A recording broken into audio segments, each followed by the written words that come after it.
Spanish for homeschoolers. Los cuentos de hadas. Los adjetivos.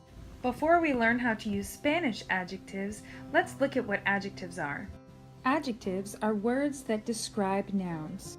For example, the dress is blue. Blue is the adjective because it describes the word dress. The tiara is pretty. Pretty is the adjective because it describes the word tiara. In Español, adjetivos are also words that describe nouns. However, unlike English, in Spanish nouns have gender.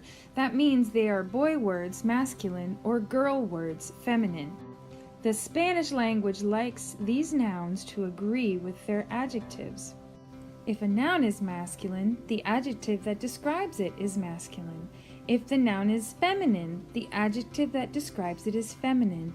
If the noun is plural, the adjective that describes it has to be plural.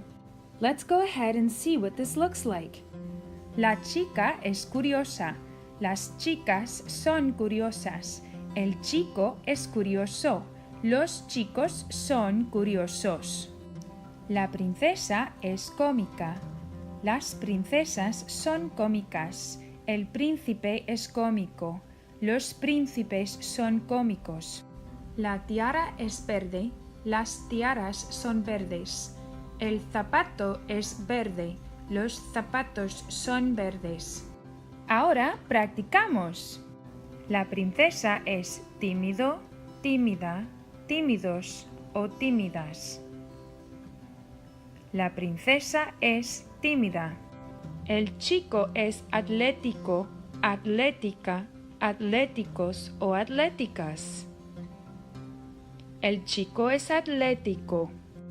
Las tiaras son importante o importantes. Las tiaras son importantes.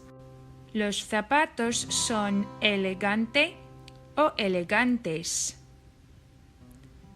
Los zapatos son elegantes.